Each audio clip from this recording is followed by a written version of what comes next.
Assalamualaikum warahmatullahi wabarakatuh.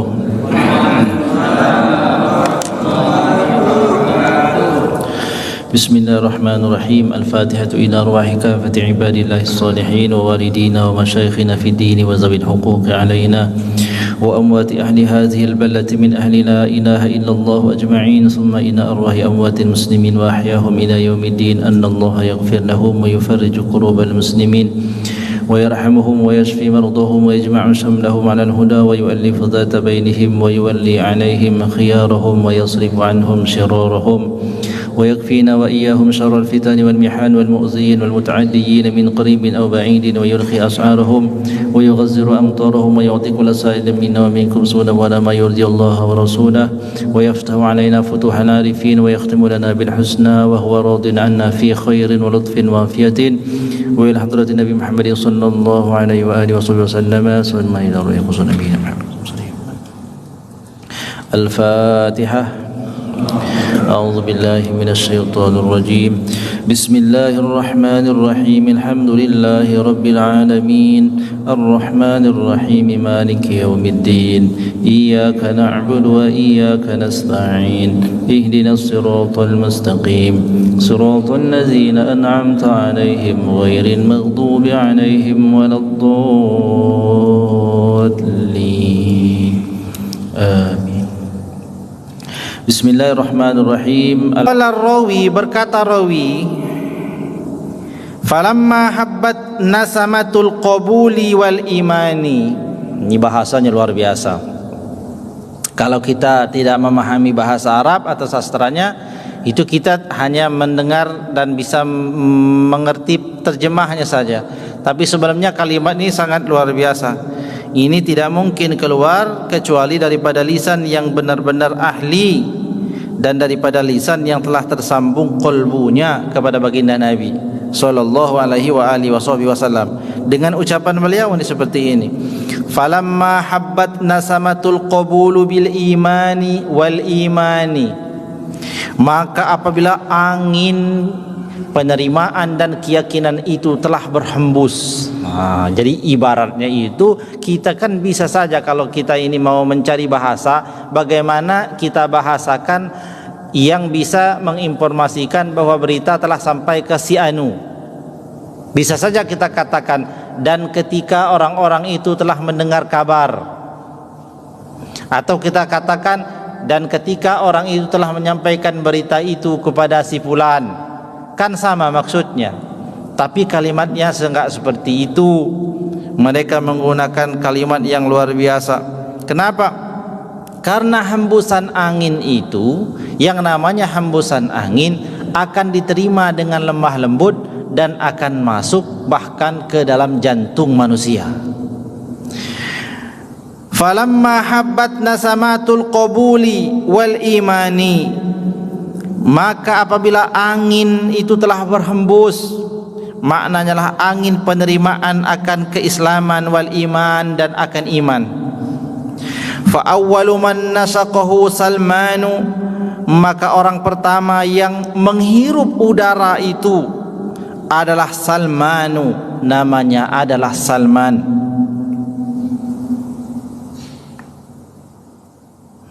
Fahajarul autana. Maka ia telah berhijrah, yakni ia telah meninggalkan berbagai negeri. Waja'a min Farisa. Maka ia telah datang dari negeri Farsi li ru'yati sayyidil akwan, untuk memandang baginda Nabi sallallahu alaihi wa alihi wasallam. Wa aqarra bil wahdaniyati. Dan ia telah mengikrarkan akan keesaan lil malikir rahman, daripada Allah yang maha raja dan maha rahman. Fa'adraka minallahi. Maka ia menjumpai daripada Allah subhanahu wa ta'ala ma tamanna, apa-apa yang ia ingin jumpai.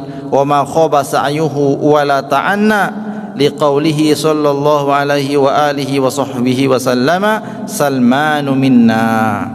Nah, sekarang kita bahas. Rawi berkata, dan apabila hembusan angin yang sepoi-sepoi tentang kabar keislaman itu atau kabar kenabian itu telah tersebar ke berbagai penjuru negeri, maka orang pertama yang menghirup udara itu, maksudnya orang pertama yang menerima dakwah itu, orang pertama yang benar-benar mendengarkan bagaimana kabar kenabian Nabi itu, yang pertama namanya adalah Salman.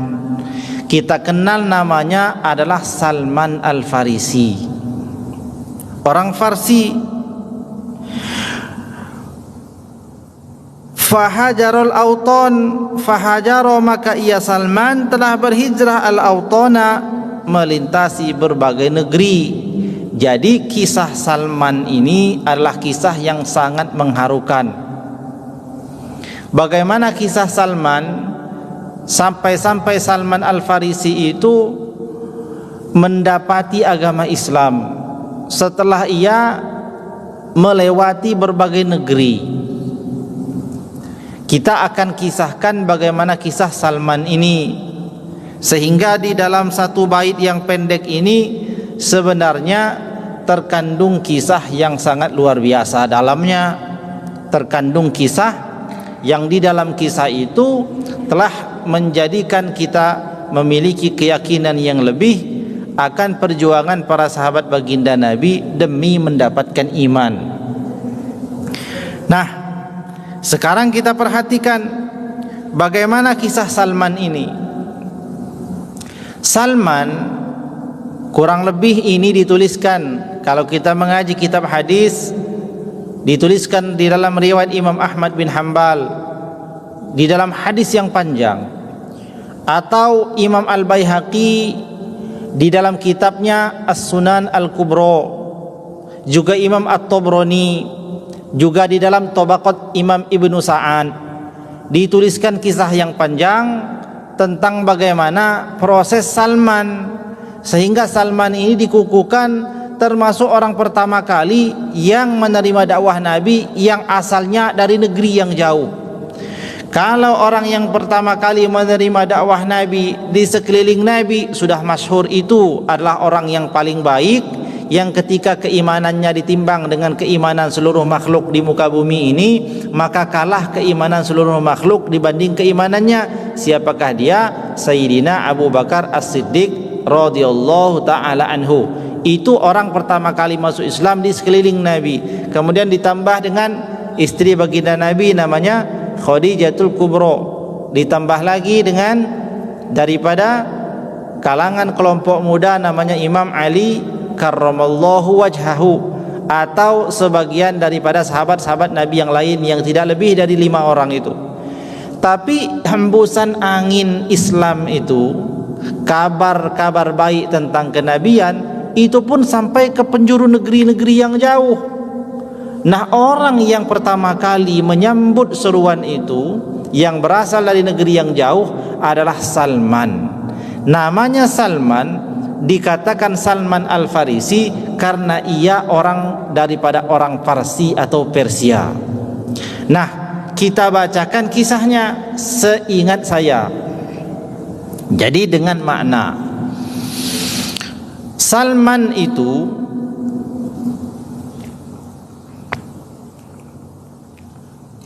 adalah anak seseorang pemuka yang ada di kota Isfahan. Di mana? Kota Isfahan di daerah Persia. Salah satu anak yang paling disayangi oleh kedua orang tuanya dibandingkan banyak saudara-saudaranya yang lain. Jadi kita bayangkan di mana Mekah, di mana Persia, melampaui beberapa negara. Nah, Salman anak seseorang yang memiliki banyak anak, memiliki banyak saudara. Salman ini, dan Salman ini termasuk orang yang paling dicintai oleh kedua orang tuanya. Saking cintanya orang tua Salman kepada Salman ini, tidak boleh Salman ini keluar dari rumah. Kenapa? Karena takut terkena pengaruh ajaran di luar agamanya. yakni Salman dan keluarganya, orang yang beragama Majusi, yakni menyembah api. Pekerjaannya diberi pekerjaan paling mulia oleh orang tuanya, yakni menjaga api supaya tidak padam. Jadi orang-orang Majusi itu menyembah api. Di mana-mana tempat penyembahan ada apinya dan itu dijaga. Pekerjaan paling mulia dan harus dikerjakan oleh orang yang paling mereka sayangi adalah menjaga api itu supaya tidak padam. Aneh ya, api ini dijaga sama hambanya. Apinya dijadikan Tuhan disembah, tapi apinya yang dijaga supaya nggak mati. Begitulah zaman jahiliyah. Jadi ibarat orang jaga lilin, Tuhannya lilin ini. Siapa yang menyembah lilin? Ya yang ngejaga lilin ini supaya jangan padam. Nah, walhasil Salman orang yang sangat disayangi ibu dan bapaknya. Saking sayang nggak boleh keluar, nggak boleh keluar di tempat yang panas, nggak boleh keluar di tempat yang dingin. Pokoknya di tempat yang paling aman, ya tempat Tuhannya, yakni di tempat api yang dijadikan sesembahan. Walhasil jadilah Salman seperti budak di rumah sendiri, tidak ada pekerjaan, tidak boleh main-main, pekerjaannya hanya mengurus api. Salman ini suatu ketika lolos, maksudnya lolos, diperbolehkan oleh orang tuanya keluar rumah, yakni main. Ketika Salman keluar rumah, dia lewat pada suatu tempat peribadatannya orang Nasrani, yakni gereja. Maka ia mendengarkan suara orang-orang yang sedang bersembahyang, dan mereka yang bersembahyang itu adalah orang-orang yang beragama Nasrani. Maka tertariklah Salman ini terhadap cara ibadahnya orang Nasrani. Kata Salman, ibadahnya orang Nasrani itu jauh lebih masuk akal dibandingkan ibadahnya orang Majusi yang menyembah api. Maka pulanglah segera Salman ke rumah orang tuanya mengabarkan tentang kejadian yang dialami. Barusan saya lewat ke tempat ibadah orang Nasrani. Apa kata Salman? Wallahi. Nah, orang-orang zaman dulu itu bilang wallahi, padahal nggak beriman pada Allah. Sudah jadi bahasa. Tiadalah agama yang pernah kulihat di dunia ini, kata Salman, dan tiadalah cara ibadah yang paling mendekati kebenaran menurut pikiran saya, kata Salman, kecuali cara ibadahnya mereka orang-orang Nasrani itu. Mendengarkan apa yang disampaikan oleh Salman ini, orang tuanya khawatir. Kalau begini ini Salman bahaya, sekali keluar rumah begini. Akhirnya kakinya diikat dengan rantai. Kaki Salman diikat dengan rantai. Diikat agar tidak bisa keluar dari tempat daripada menyalakan api itu. Walhasil Salman berhari-hari, berbulan-bulan tempatnya di situ. Kenapa? Karena sudah terpengaruh pikirannya kepada tata cara ibadah orang Nasrani. Suatu hari Salman ini lepas lagi. Jadi Salman ini orang yang cerdas ya. Rasa ingin tahunya tinggi. Lepas lagi Salman itu dari ikatannya pergi, dan dia tidak tahan lagi mendatangi tempat ibadahnya orang Nasrani itu.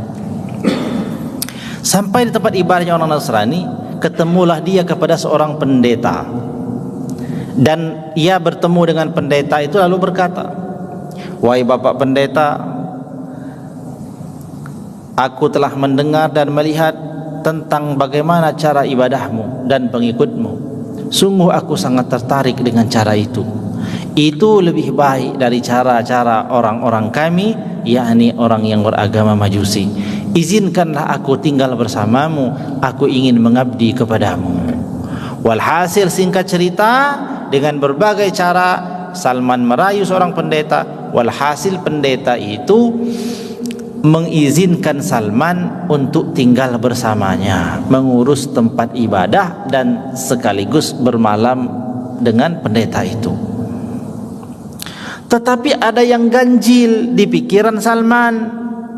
Dia melihat dan berkata, kata Salman, ini pendeta adalah orang terburuk yang pernah saya temui.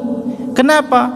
karena di balik layar ternyata pekerjaan pendeta ini mengumpulkan sedekah. Semua pengikut-pengikutnya ditariki sedekah.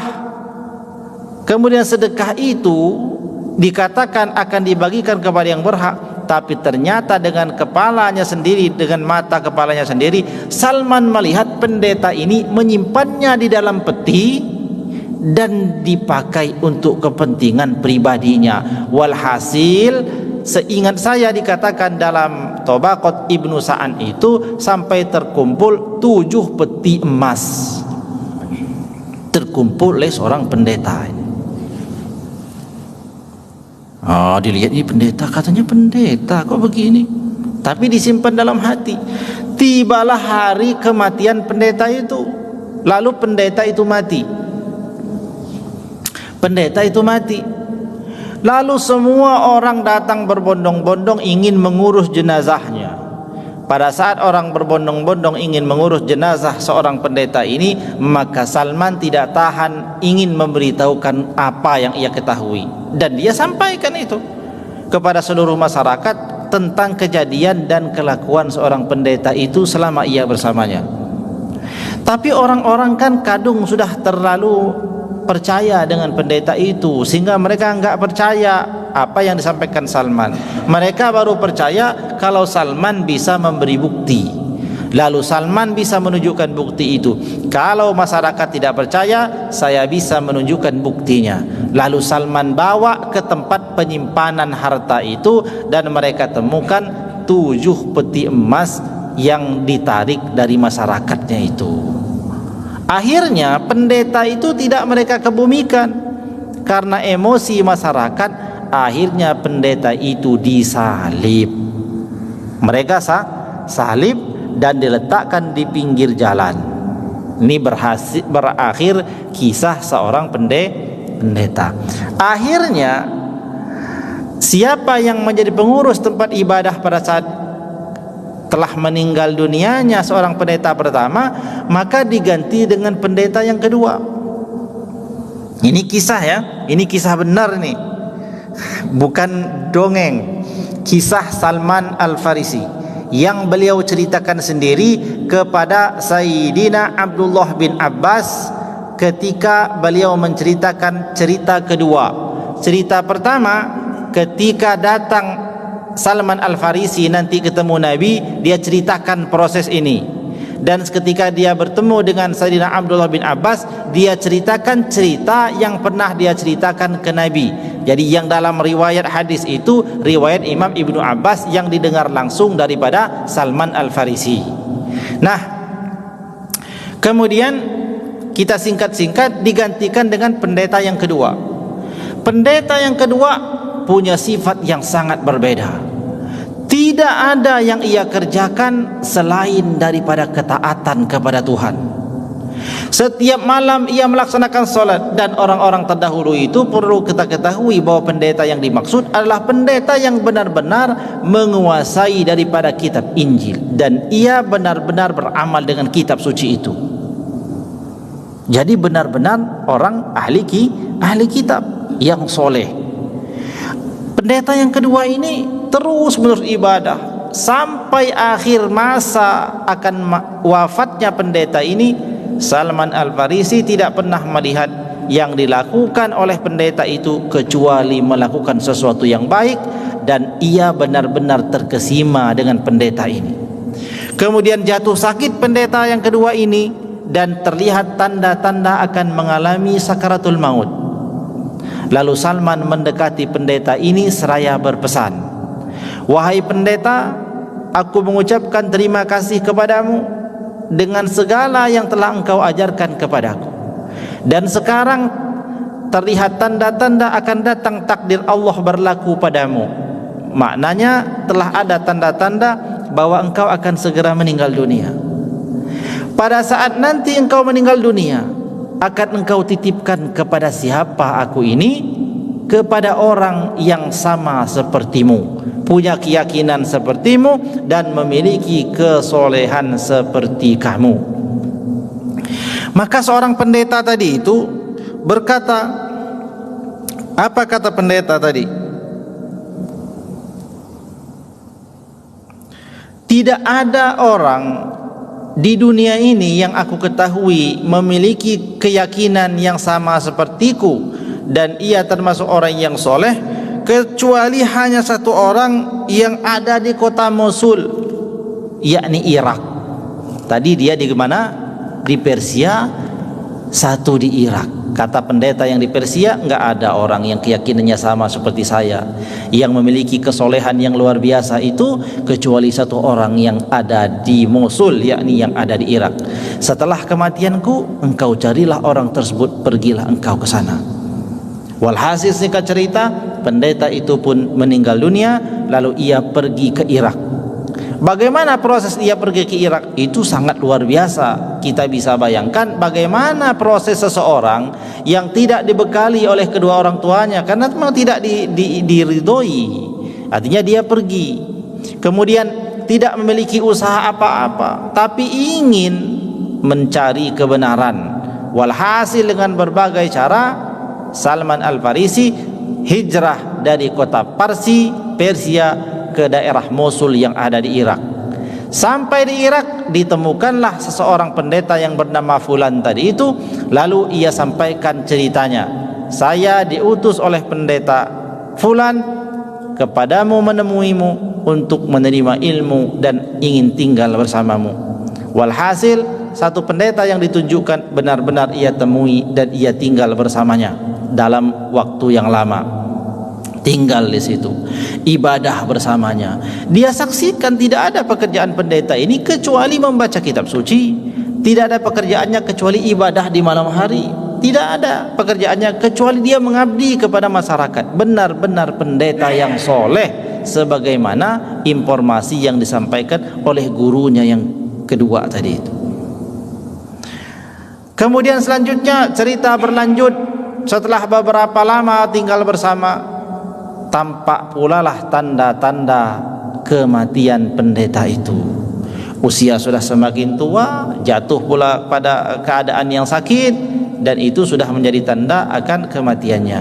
Lalu dia berpesan lagi, wahai pendeta, aku berterima kasih kepadamu telah mengajariku banyak daripada ajaran-ajaran yang baik dan telah memberikan contoh kepadaku suri teladan yang luar biasa.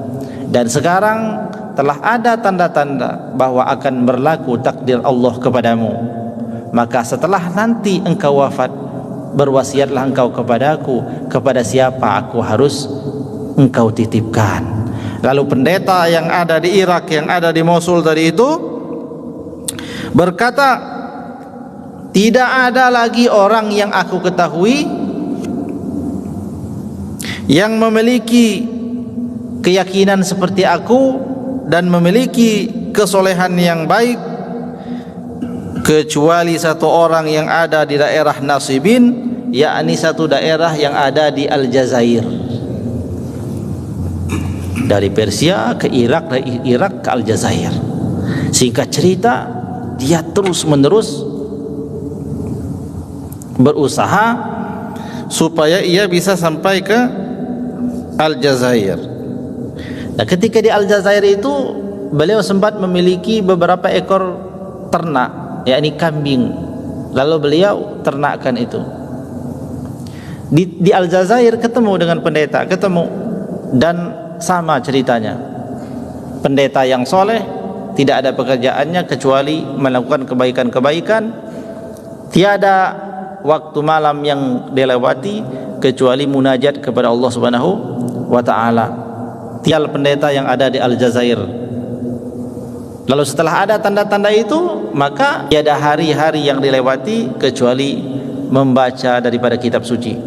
Ketemulah Salman juga bertanya, wahai pendeta, aku mengucapkan terima kasih kepadamu. Tidak ada manusia yang hidup abadi.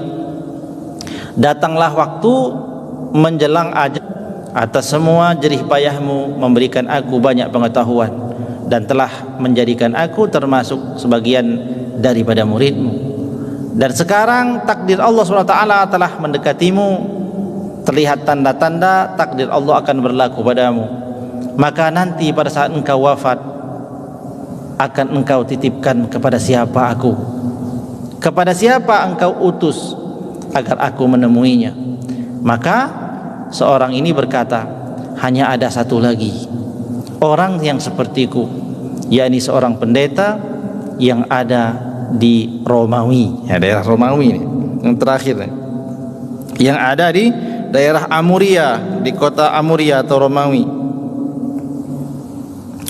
Maka dia datang daripada Romawi tadi menuju kota Romawi, terus menerus dia berjumpa dengan orang, kemudian minta dihantarkan pada pendeta yang ada di Amuria, Romawi. Walhasil tinggallah bersama pendeta itu di kota Roma. Kemudian ia mengabdi kepada seorang pendeta yang soleh. Dia lihat malam hari ibadah, siang hari baca kitab suci, mengabdi kepada masyarakat. Tidak ada pekerjaan kecuali ibadah. Sampai suatu ketika datang pula lah waktu menjelang ajal seorang pendeta yang ada di kota Amuria atau Romawi. Maka bertanyalah dia, wahai pendeta, engkau telah mengajariku banyak ilmu, telah mengajariku ilmu daripada kitab suci, dan sekarang telah terlihat tanda-tanda takdir Allah akan berlaku padamu. Maka setelah kematianmu, setelah kewafatanmu, kepada siapa engkau akan mengutus aku? Kepada siapa engkau akan mengutus aku? Akan engkau titipkan kepada siapa aku ini? Maka seorang pendeta yang terakhir yang ada di kota Roma, ya, ini Romawi, ya, Romawi yang dulu, bukan kalau Romawi Italia, bukan, yang disebut dengan Rum, itu daerah daripada Turki dan sana itu, Romawi namanya. Kemudian seorang pendeta ini berkata, aku adalah orang terakhir. Aku adalah orang terakhir yang mengamalkan ajaran ini. Setelah aku, kata pendeta itu, aku mengira sudah tidak akan ada lagi orang yang mengamalkan ajaran agama ini. Tetapi jangan khawatir, akan muncul. Nah, beliau nih, jadi kabar kenabian Nabi itu sudah diketahui orang-orang soleh terdahulu daripada para pendeta. Silih berganti, sambung menyambung. Bayangkan bagaimana mereka ini belum ada telepon belum ada, kira-kira zaman dulu belum ada, apalagi video call belum ada. Dari Persia satu ngutus kemana, dari mana dia tahu orang situ. Kemudian dari mana tadi, dari Persia kemana? Ke Irak, ke Mosul, dari Mosul ke Aljazair, dari Aljazair ke Roma, terus menerus. Nah, yang di Roma terakhir, kata yang di Roma sudah nggak ada lagi setelah aku. Tapi jangan khawatir, akan muncul setelah aku ini, kata beliau itu, seorang nabi yang ia berasal dari keturunan Nabi Ibrahim.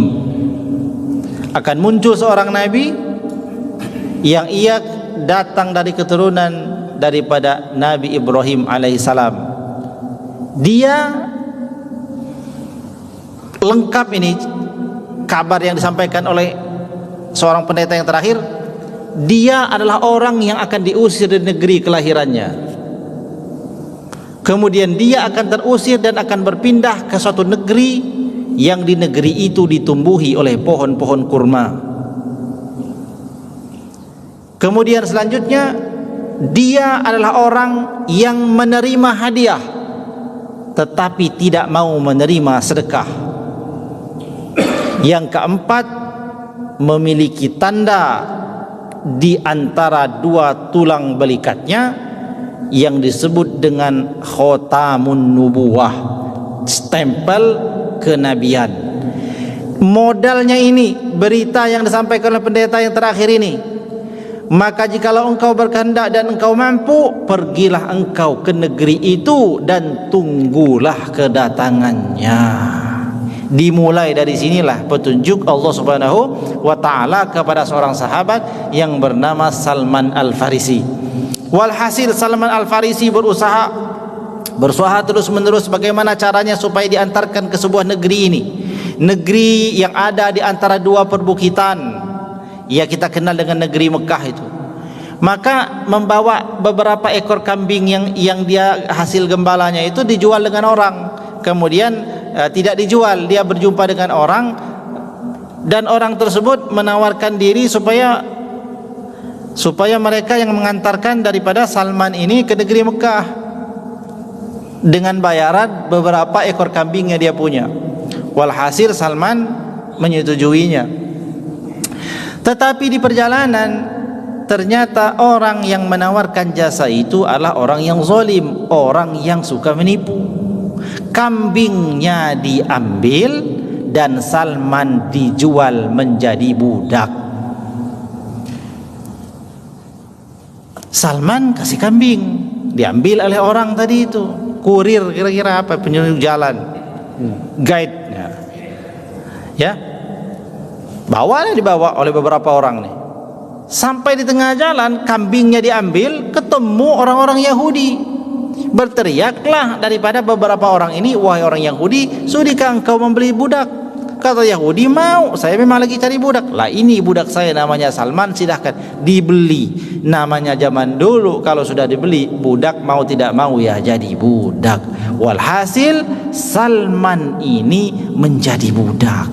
Lihat ini, pikirkan dan renungi, kita sama-sama renungi bagaimana perjuangan orang ingin mendapatkan iman itu. Menjadi budak sampai di kota Mekah, statusnya masih jadi budak. Siapa namanya? Salman Al-Farisi. Tapi yang di pikiran Salman bukan statusnya jadi budak, nggak ada urusan. Bukan statusnya sebagai pengembala kambing yang kambing diambil. Tidak ada dalam pikirannya. Pikirannya bagaimana ia sampai mencari tanda-tanda ini. Salman sampailah singkat kata di Mekah ya, yang ada di Mekah Al-Mukarramah. Sampai di Mekah Al-Mukarramah, kejadian yang ada di situ, Nabi SAW telah hijrah ke Madinah, sudah tidak ada lagi di Mekah.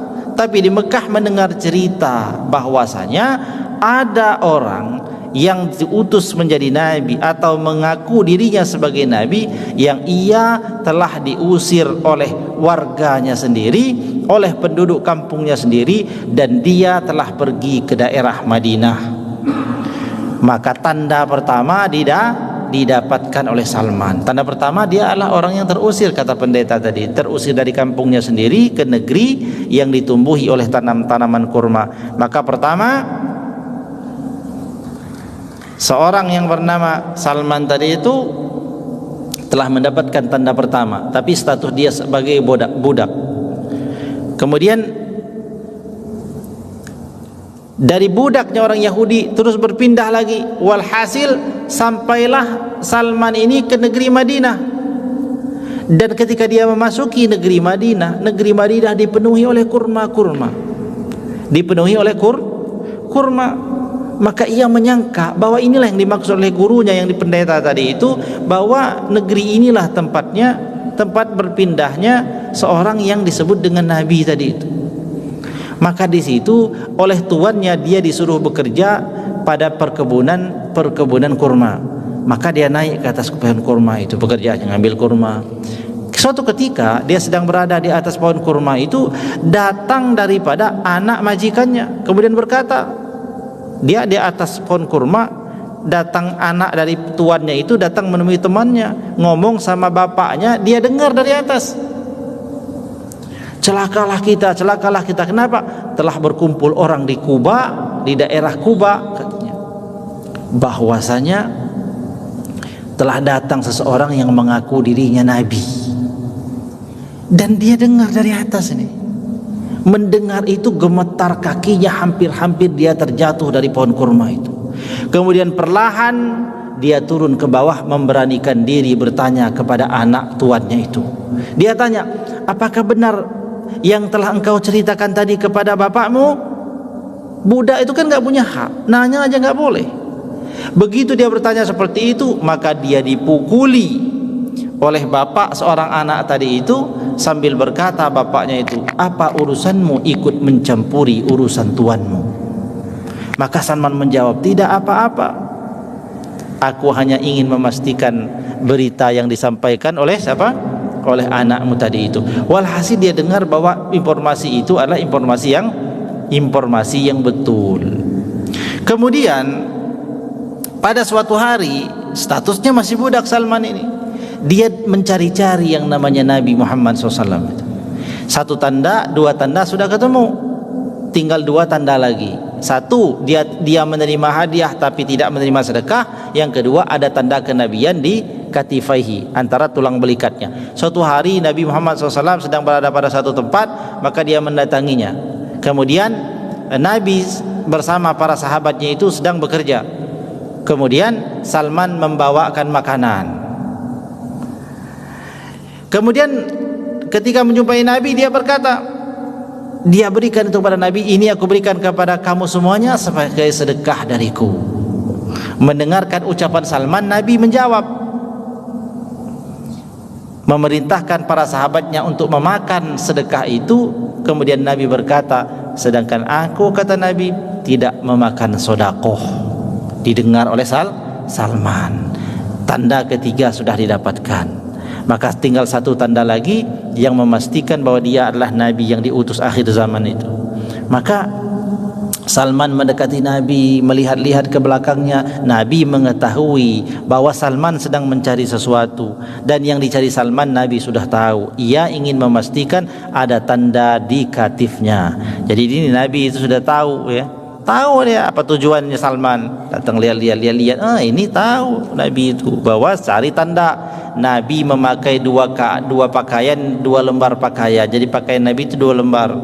Jadi pakaian, kemudian ada jubah di luarnya.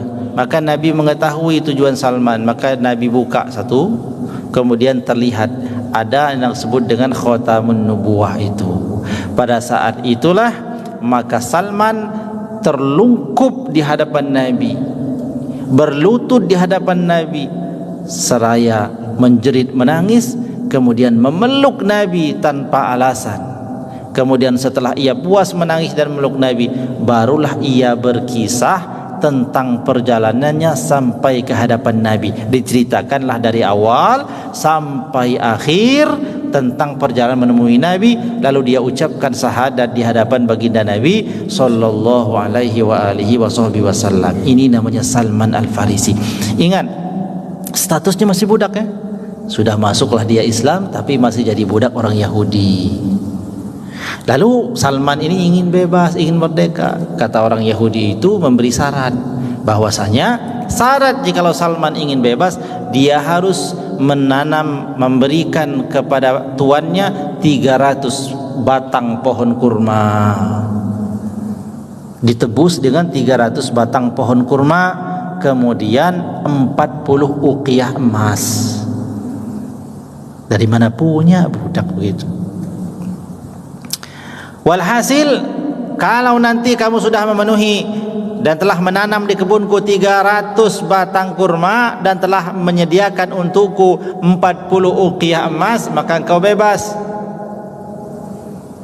Maka datanglah Salman kepada Nabi bercerita, akan dibebaskan aku ini oleh tuanku jikalau telah memenuhi syarat. Maka Nabi SAW memerintahkan para sahabatnya, wahai para sahabatku, bantulah Salman ini memenuhi hajatnya. Maka pada saat itu para sahabat Nabi iuran. Ada yang memberi 40 batang, maksudnya 40 batang itu 40 tunas, ya, tunas kurma yang dijadikan bahan tanaman. Itu ada yang nyumbang 20, ada yang nyumbang 30, ada yang nyumbang 15 batang. Walhasil genaplah 300 batang kurma. Apa kata Nabi? Wahai Salman, jikalau engkau telah menyelesaikan menanam 300 batang kurma, sampaikan kabar itu kepadaku. Aku ingin, kata Nabi, menempelkan telapak tanganku pada pohon kurma itu. Lalu selesailah oleh siapa? Salman menanam 300 pohon kurma. Lalu dikatakan kepada Nabi, Nabi datang ke kebun itu. Lalu Nabi memegang daripada batang kurma yang sudah ditanam oleh siapa? Oleh Salman. Dan dikatakan oleh Salman, wallahi, demi Allah, tidak ada satu pun dari pohon kurma itu yang mati, kecuali semuanya berbuah dengan lebat. Setelah dipegang tangan Nabi SAW, ditempelin aja, tempelin. Beda nggak ditempelin Nabi sama tempelin Abu Lahab? Beda. Abu Lahab meludah ke sumur langsung bau. Nabi pegang tangan Ibnu Abbas langsung jadi alim. Pegang pohon kurma jadi lebat. Abu Lahab meludah satu sumur langsung bau, semua orang enggak berani dekat lagi. Ihanah namanya, ihanah. Kalau Nabi mukjizat setelah jadi Nabi. Kalau sebelum jadi Nabi irhasoh namanya. Nah, walhasil selesai 30 tapi belum bebas. Kenapa? Butuh 40 uqiyah. 40 uqiyah emas. Satu uqiyah saja kemarin berapa? Ada yang ingat enggak? Satu uqiyah berapa kalau dalam fikih? Minum dulu, minum. Minum, ceritanya panjang. Bismillah.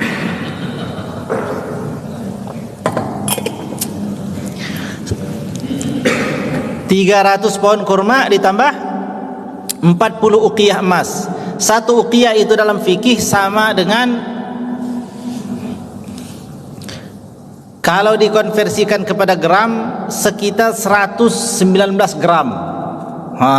Satu uqiyah 119 gram. Jadi kalau 40 berapa? Nah, hitung dulu saya minum.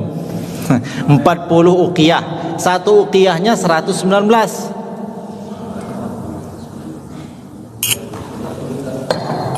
Mana? Bawa kalkulator. Berapa? 4.760 gram. Nah, seorang budak gimana caranya supaya dapat 4.760 gram emas? Tapi Nabi SAW ada satu peperangan mendapatkan ghanimah, dan Nabi mengambil langsung ghanimah itu. Ada emas sebesar telur ayam. Sebesar telur ayam. Nabi ambil itu emas sebesar telur ayam, langsung diberikan kepada siapa? Salman. Wahai Salman, ini sebagai tebusanmu supaya engkau jadi bebas. Apa kata Salman? Ya Rasulullah, yang dibutuhkan adalah 40 uqiyah. 40 uqiyah itu 40 kali 119 gram, 4.760 gram. Nabi berkata, Bismillah Salman. Maka Salman, cerita Salman ini, maka kata Salman, aku bawalah satu kepalan emas yang seukuran telur ayam itu, lalu aku bawa kepada pemilikku, yakni tuanku, dan ditimbang. Apa kata Salman? Bersumpah Salman, wallahi, demi Allah, bahwasanya emas yang aku bawa itu beratnya adalah 40 uqiyah. Tanpa ditimbang oleh Nabi, langsung diambil saja. Bismillah Salman, ini untuk penebusmu. Begitu ditimbang, pas ya, pas. Nah, itu daripada ghanimah. Nah, Salman ini orang soleh kan, ditanya, ya Rasulullah, bagaimana statusnya itu? Aku pinjam atau bagaimana? Apa kata Nabi? Tidak, itu untukmu, itu memang sudah menjadi hakmu ya. Semoga Allah Subhanahu wa taala memberikan kebaikan yang banyak bagimu. Walhasil, Salman Al-Farisi telah terbebas dari perbudakan dengan bantuan para sahabatnya dan daripada pemberian baginda Nabi sallallahu alaihi wasallam. Dan sejak saat itu, kata Salman, aku tidak pernah alpa ikut pada peperangan yang dihadapi oleh baginda Nabi sallallahu alaihi wasallam. Pada perang Uhud belum, pada perang Badar Salman belum ikut. Kenapa? Karena masih jadi budak. Tapi begitu peperangan selanjutnya, yakni perang Khandaq dan perang-perang yang lain, apa kata Salman? Sejak hari itu tiadalah aku pernah tertinggal daripada barisan baginda Nabi ketika baginda Nabi menghadapi musuh di medan laga. Wallahu a'lamu bissawab. Coba begitu yang tersimpan dalam satu bait daripada kitab ini, yakni rawi berkata, فأول من نسقه سلمان فهجر الأوطان وجاء من فارس لرؤية سيد الأكوان وأقر بالوحدانية للملك الرحمن فأدرك من الله ما تمنى وما قب سعيه ولا تعنى لقوله صلى الله عليه وسلم سلمان منا. Ini Nabi bilang Salman adalah golongan kami. Bagaimana tidak Nabi dengan penuh haru berkata Salman adalah golongan kami, setelah mendengarkan bagaimana kisah perjalanan yang dialami oleh seorang Salman Al-Farisi demi mendapatkan kebenaran dan demi mendapatkan iman Islam. Sekarang kita langsung dapat Islam itu dengan cara warisan. Tidak harus kita hijrah dari Lampung ke Jawa. Tidak harus kita hijrah dari Lampung ke Mekah. Tidak harus kita jadi budak dulu.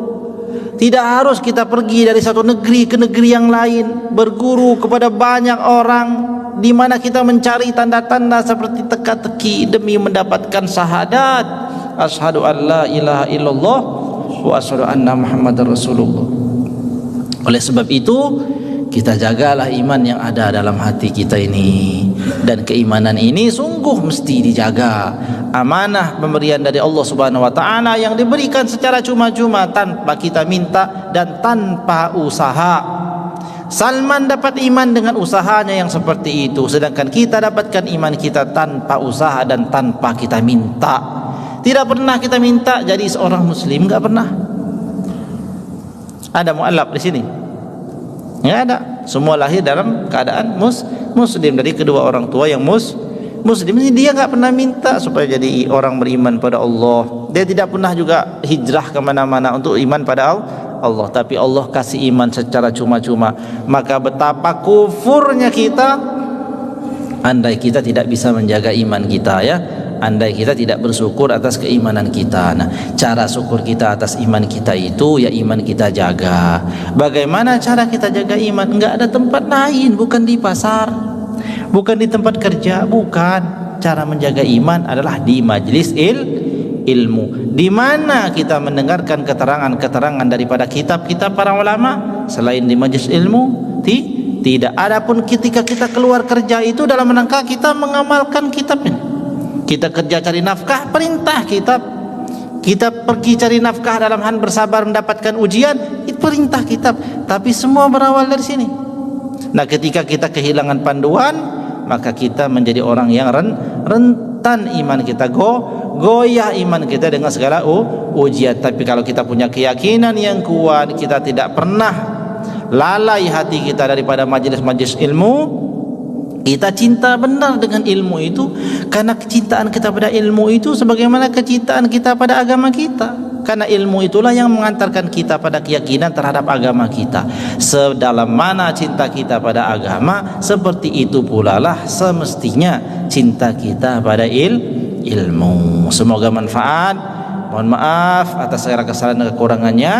InsyaAllah pada kesempatan berikutnya kita akan lanjutkan bahwasanya walamma habban nasimu bi ardir rum, dan apabila hembusan daripada ajaran kenabian itu telah sampai ke negeri Rum, nasaqahul mazkum wa rahima bihil marhum, fa awwalu man nasaqahu bila syakkin wala raibin sayyidu ahli Rum Suhaibun. Nah, ketika hembusan angin dakwah itu, berita kenabian telah sampai ke negeri Rum, orang pertama kali yang menghirup udara itu namanya adalah Suhaib. Dikenal di dalam kitab tarikh namanya Suhaib bin Sinan. InsyaAllah kita kisahkan pada pertemuan selanjutnya. Mohon maaf atas segala kesalahan dan kekurangannya. Silakan duluan mencari kisah supaya lebih asik mengisahkannya, atau ada yang nanti mewakili ya mengisahkan siapa namanya Suhaib bin Sinan. Jadi yang ada di Farsi namanya Salman Al-Farisi. Sampai berita kenabian itu di negeri Rum, Romawi, maka yang pertama menghirup udara hidayah itu namanya adalah Suhaib bin Sinan. Siapa Suhaib bin Sinan? InsyaAllah kita kisahkan pada pertemuan selanjutnya, dan saudara sekalian bisa mencari referensi tentang Suhaib bin Sinan. Ada kitab namanya Ar-Rahiq Makhtum karya Syekh Al-Mubarakfuri. Itu kitab Sirah Nabawiyah, sudah diterjemahkan dalam bahasa Indonesia. Silakan cari ya. Carilah, jangan cerita apa Naruto terus adanya, lengkap kita. Detektif Conan, banyak cerita ya. Saya juga baca itu, ya kan? Tapi ini Sirah Nabawiyah selayaknya kita punya ya. Insya Allah ya. Insya Allah kalau ada rezeki beli ya. Beli. Itu sejarah Nabi dari awal kelahiran Nabi. Itu kitab terbaik yang juara 1. Jadi para ulama dunia mengadakan sayembara penulisan Sirah Nabawiyah. Juara 1 pemenangnya namanya Syekh Saifiyur Rahman Al-Mubarakfuri. Dalam kitabnya Ar-Rahiq Makhtum diterjemahkan itu adalah Sirah Nabawiyah. Jadi carilah itu Sirah Nabawiyah karya Syekh Saifiyur Rahman Al-Mubarakfuri. Itu sudah diterjemahkan, enggak apa-apa, itu kitab Sirah. Nah, itu ada kisah-kisah termasuk daripada kisah Suhaib bin Sinan. Demikian saja pertemuan kita malam hari ini. Insyaallah sudah jam 9, sudah cukuplah ngaji kita malam hari ini. Mudah-mudahan manfaat ya. Mohon maaf atas segala kesalahan dan kekurangannya. Wallahu a'lam bissawab, wallahul muwaffiq ila aqwamit thoriq. Wassalamualaikum warahmatullahi wabarakatuh.